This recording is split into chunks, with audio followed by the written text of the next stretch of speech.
Est-ce en lien avec l'ancien président Fakonde et une source qui nous informait que le port a été retiré, donc une partie du port retiré aux Turcs, ce qui n'est pas forcément vrai, parce que après plusieurs heures de perturbation, on apprend que les activités auraient repris au port vers minuit. Oui, Aboubakar, plusieurs témoignages indiquent qu'aux environs de 20 h hier nuit, des hommes en uniforme ont fait irruption dans les installations de Alport, c'est au port autonome de Conakry, pour demander ou même obliger à l'arrêt de toutes les activités. Cela a gagné tous les secteurs gérés par Al-Bayrak. Vous savez que Al-Bayrak est à la fois dans le transport et aussi dans l'assainissement. Des informations qui nous sont parvenues disent que les différents secteurs de Al-Bayrak avaient reçu instruction de tout arrêter, c'est-à-dire que les bus ne devraient pas sortir ou circuler aujourd'hui et que l'assainissement aussi devrait totalement être arrêté en réplique à cette mesure. Alors, de vérification en vérification, nous apprenons que c'était lié un tant soit peu à la situation de l'ancien président, M. Alpha Condé.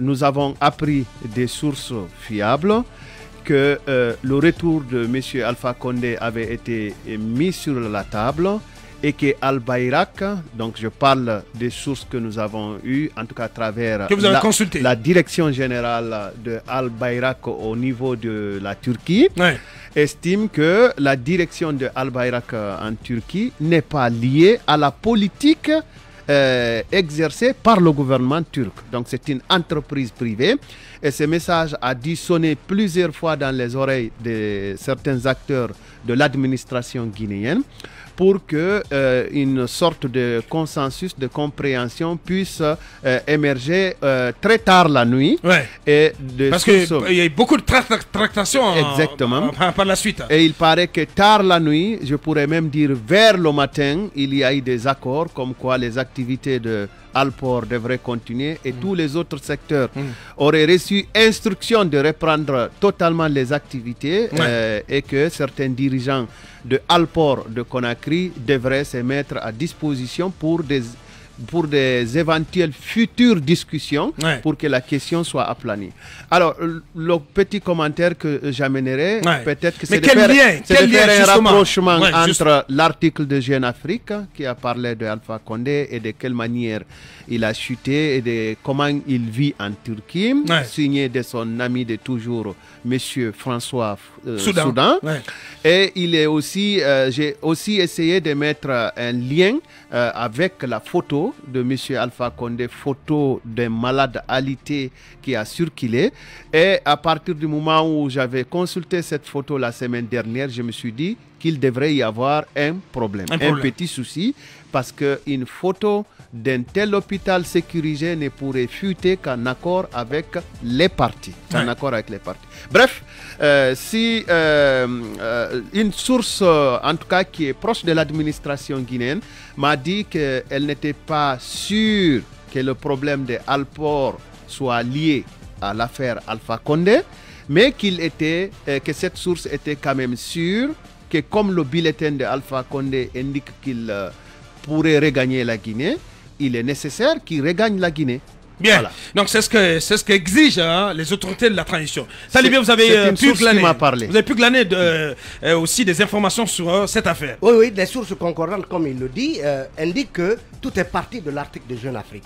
Et surtout la chute de l'article qui laisse penser qu'Alpha n'a pas abdiqué et que ce Alpha-là peut justement rebondir. Et ce qui peut s'apparenter à une il semble que c'est le cas. Si on se fie à ce qu'on nous rapporte des discussions qu'il a avec certains proches, voilà, il se considérait toujours comme président de la Guinée et qu'il trouverait les moyens de reprendre son poste. Alors, donc, Aboubakar, si on circonstancie les faits, Jeune Afrique publie un article qui dit que Alpha se porte bien et qui s'offre des balades en plage. Et après, la DCI réplique, traite François Soudan de tous les noms d'oiseaux. Et ensuite, on voit des photos d'Alpha alité. Est-ce qu'on a posé la question ici, qui avait intérêt à publier ces photos? Tout à fait. Est-ce que ces photos, justement, datent de maintenant, de ces jours-ci, et Alpha serait réellement grave, certains pensent à une mise en scène. Partie de quoi, justement? Jeune Afrique publique un article. J'avais entendu cela aussi, d'une source que l'ancien président serait dans une sorte de manœuvre pour échapper à ce retour à son retour exigé par la junte. Il semble que dès qu'on lui dit, voilà, Mamadi a demandé qu'on te ramène, voilà, apparemment, c'est des palpitations. Oui, Abouakar, justement, lorsque l'article de Jeune Afrique est sorti, il paraît que le Palais Mohamed V a demandé à l'État turc de ramener Alpha Condé. Et donc, certains estiment que ces photos-là, même si elles pouvaient être réelles, elles ne datent pas de maintenant.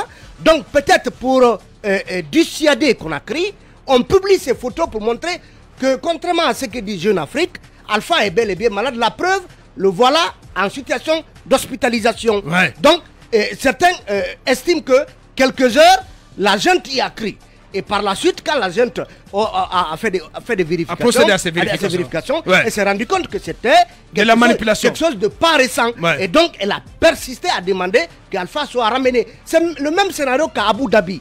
Vous vous rappelez quand Alpha a fait cet entretien qu'on dit enregistré à son insu, on avait demandé aussi le retour d'Alpha de force. Alors, est-ce que Erdogan, lui, va céder entre parenthèses au chantage, aux exigences de la jeune? Non, c'est pas du chantage, Talibé. Non, mais c'est pas du chantage.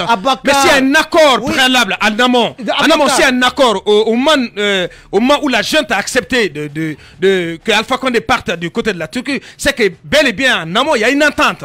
Il y a une entente. Lorsque son état de santé. Non, mais j'imagine que en mettant l'ancien président à la disposition des autorités turques, on s'entend bien là-dessus pour dire que lorsque son état de santé le permettrait, il faut qu'il rentre en Guinée. Maintenant, si c'est le cas, la junte est dans son droit de demander son retour. Voilà. Rappelons enfin à ce pantin de la nébuleuse CNRD que la trahison ne réussit jamais, car lorsqu'elle réussit, on lui donne un autre nom. Et celui qui convient à Ousmane Gawal Diallo est le pantin du CNRD. Enfin, rappelle-toi ceci, Pleurnichard. Tous les membres de la coordination nationale de FNDC ont dirigé des organisations de la société civile qui ont fait leurs preuves en Guinée et dans la sous-région pour la défense des droits humains, la démocratie et la bonne gouvernance. Et cela est facile à vérifier. Alors, contente-toi de lécher les bottes des putschistes comme tu le fais si bien et tais-toi, écrit Abdoulaye Oumousso, journaliste, blogueur, responsable de communication de FNDC, membre d'Afrique activiste.